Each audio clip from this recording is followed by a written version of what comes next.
Isa ka maninanaya nga gabi sa aton mga kulturan nga yara karon sa mga panimalay kag subong man sa aton mga kaabyan ano nga nagasubaybay diri sa aton nga live streaming diri sa Takas Seventh Adventist Church kag happy midweek sa tanan sa mga kulturan aton dira no nga bantay sa sining pag live streaming aton gikamo nang gina abi-abi dira sang maayong nga gabi gid kag subong man sang malipayon nga tunga-tunga sa pagmalandong sining nga semana no.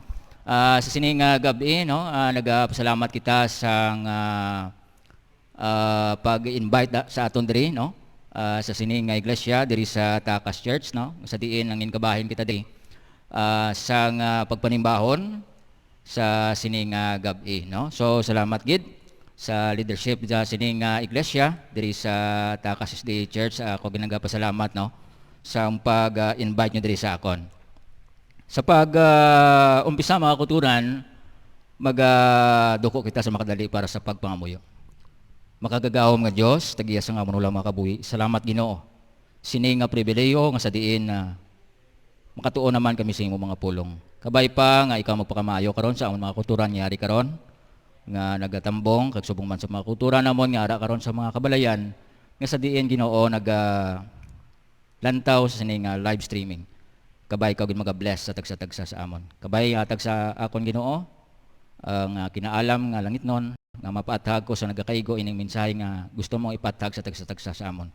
Kag kun di man kami nagkulang dira sa imo, pasaylowa kami Ginoo. Sa ngalan ng Ginoong Hesus nga amon manluwas. Amen.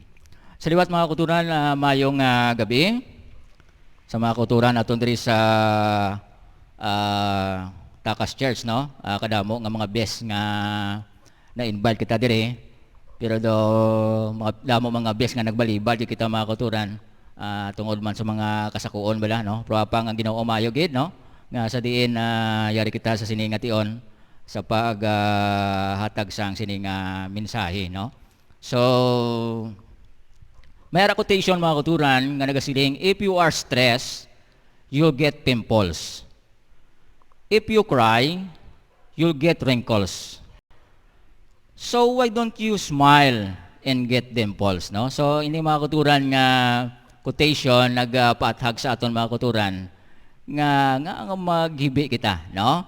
Kung maghibi kita mga kuturan, nagadugang lang ina sang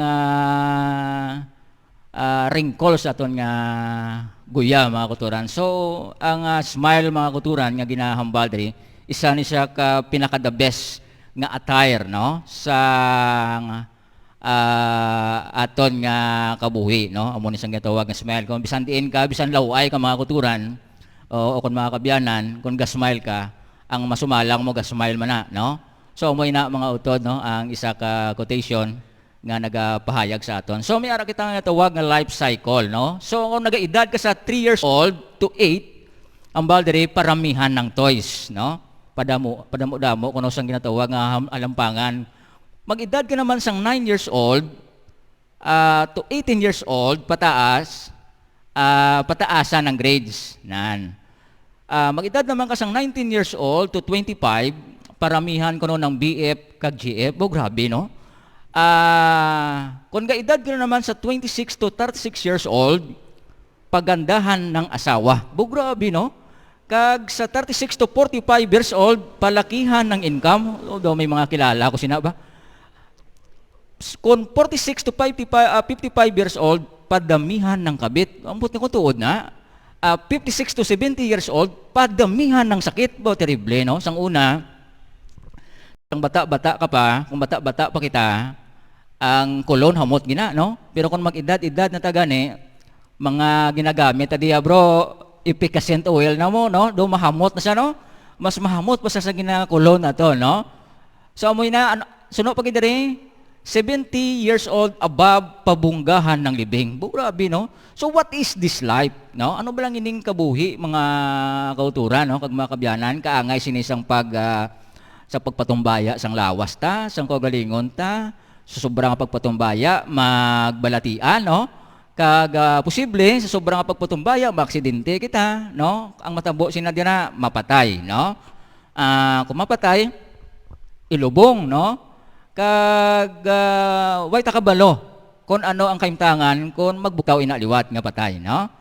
Sa palaboton sa Ginoo. So what is this life? Amo ni isang pamangkot sa aton mga kauturan sa sining nga tion, no? So a man is born today, tomorrow he is dead. So damo makilala ko mga kabyanan, kung mga kauturan nga nagtulog lang sila sang gabi, way na sila kabugtaw ter, no? Maayo pa na ako nung magbugtaw ka sa aga nga may bad breath sang sa wala na breath na, no? So mas maayo gid nga kada aga nagabugtaw kita para makadayaw kita sa aton nga Ginoo. So ano pa kitang ginambal diri? A man lives in a mansion today, tomorrow he lives underground. Terrible, no? So ang tao kuno nga nagakabuhi sa iyang mansion sa sining nga tion, buwas way kabalo, way kita kabalo ang ara na sa underground, no? So a man drives a car today, tomorrow an ambulance drives him, no? Ano pagid? A man eats whatever he wants today, tomorrow he becomes food for insects. But terrible mga kultura, no? Ano pagid? A man is always early for work today, tomorrow he is termed late Mr. and Mrs. Kiti, why na mo? No? So a man is seen resting in his house today, tomorrow he is resting in a coffin. Kag maghambal sila, rest in peace, no? So way takabalo mga kabyanan kag mga kauturan sang kabuhi sa subong, no? Way takabalo kun basi buwas wala na ta, no? So a man eats all kind of fruits in house today, tomorrow he becomes manure to those trees. A man is known today as a richest man. Sino kilala tading mga manggaranon nga tao man? So damo, no? So tomorrow he doesn't even know where or what will happen to his riches. So what is life after all, no? Mga utod, kag mga kabyanan. Ano ba lang ining kabuhi pagkatapos ang tanan, no? So plan your life because you may not see tomorrow. Ano ko, no? Planuhon ta ang ining kabuhi kay way takabalo sang buwas. No? So muna gani nga before kita magtulog sa sini nga kagbiyon, pangamuyo ta sa Ginoo nga kabay pa makabugtaw ta buwas kag makadayaw naman siya. Ambal diri, but when your life is well planned, you won't be afraid of ano? Of anything. Kung planado ang aton kabuhi mga kauturan kay Kristo, wala ka tasang kadlukan, no? Subong nahadlok kita kay tungod sining pandemic mga kauturan, dugangan pagid sang mga problema pagid mga kauturan nga nagaabot sa aton nga kabuhi, no? Nagakahadlok kita, no? Pero kung planado ang aton kabuhi kay Kristo, wala kita sang kadlukan. Amen? Act right and live godly. Always be a helping hand to others. So amo ginisang ang isa sa mga maayo ginaton nga himuon, no? So ang church sa diri sa Takas, pirmi gini sila mga kuturan nga nagabulig, no? Sa community diri. So from dumon tani bala mga utod, no? Una-unaon tani. Number 1, eternal life is free. Church entrance is free. Pagsulod ko da kay na duway man may nanukot, no? Ikatatlo, salvation is free. Ikaapat, God's love is free, no? Breath of life is free. Ari naman. Magbakal ka sigarilyo, siyempre may bayad mo. Prostitution, may bayad. Alcohol, nga ilim nun, may bayad. Bisan pa napangaplas ng alcohol. Sunod dere, powers to the rule, the world, ginabayran. Amo na mga kuturan, kung magkuha ka pala sang NBI clearance, may bayad, no? Magkuha ka sang police clearance, may bayad. Tanan na lang may bayad, no? So, then why are people paying for hell while paradise is free? No? Nga ang tao nagabayad sang impyerno, nga ang paraiso gali wala magali bayad, no? Free man. So think twice mga kuturan kag mga kabyanan. So believe in Jesus and you shall be saved. So ginauna-una ta permi mga utod nga Valentine's Day, no? birthday, no? Every time ginauna-una tani nagligad Father's Day, so damo tamyaw sa aton Happy Father's Day, no? Kakita man, no? So Mother's Day, Children's Day, Our Day, Farmers Day, Teachers Day, Christmas Day, Independence Day, Boxing Day, this day, that day. Ano pa gini nga mga day, no? Damo sa mga day nga ginauna-una tamangkotan, day in, day out. So pamangkot ni, have you ever thought of Judgment Day? Nakauna-una bala kita mga kuturan nga may ara sang adlaw nga paghukom. Is it going to be a day of celebration or condemnation for you? Isa ini bala sang adlaw nga magaselebrar ikaw? O kon ako? O kon pagkakondinaron kita? If you are saved, kung ikaw karon ara sa hilway, what about your friends? Paano ang imong mga abyan? Paano ang imong mga loved ones?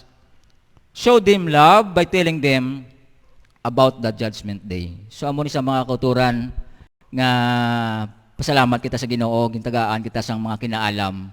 Nga sa diin ang kamatuoran mapalapnag sa madasig kag bisan sa malayo nga mga lugar, malambutan mga kauturan ang mga katawan nga wala pa malambutan sining kamatuoran. So amo ini nga salot ko diri sa Taka Seventh-day Adventist Church, no? Nga naghimo sining live streaming, no? Nga bisan diin nga part sang kalibutan makita ini, no? Sa via live streaming. So bisan pa sa mga iba naton nga mga kaiglesiyahanan, no? So amo ni sa mga kauturan ang ginatawag nga warning, no? Ang totoong kahulugan ng buhay ay hindi sa dami ng kayamanang mayroon ka. Hindi sa kagandahan ng muka at katawan mayroon ka. At hindi sa taas at dami ng pinag-aralan mayroon ka. Hindi sa dami ng kaibigan or kasikatan mayroon ka. Kundi ang totoong relasyon natin sa Diyos at sa kapwa. So amo ni mga kauturan ang mga quotations, no? Nga nagapahatag sa aton sang kalig-on, no? Sa aton nga pagserbisyo sa Ginoo. So love warns, no? Ang gugma paandam, no? Judgment is coming.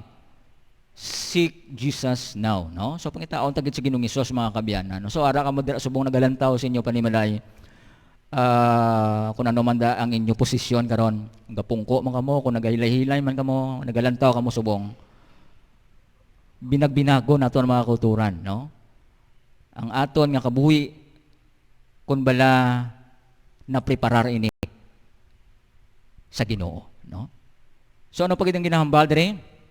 Ginapahayag diri mga kulturan sa Ezekiel chapter 3 verse 18 to 19, no? So ang nagahambal diri mga kulturan nga kun ang ining malaot way naton ginpaandaman nga may sala siya.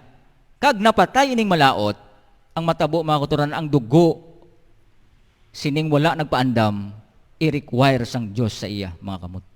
Apang sa verse 19 kun ang ining malaot aton ginpaandaman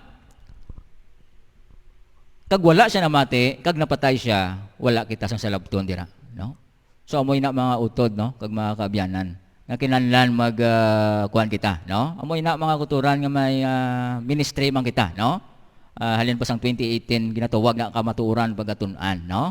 Nga ginapalinton tagid, no? Sa madamo nga mga pamaagi ining kamatuoran sang Ginoo gudto nga uswag pagid. No, kaangay sina, no? Sang buaya. Bala niya naman nga buaya, ginbutang niya iya kamutda, no?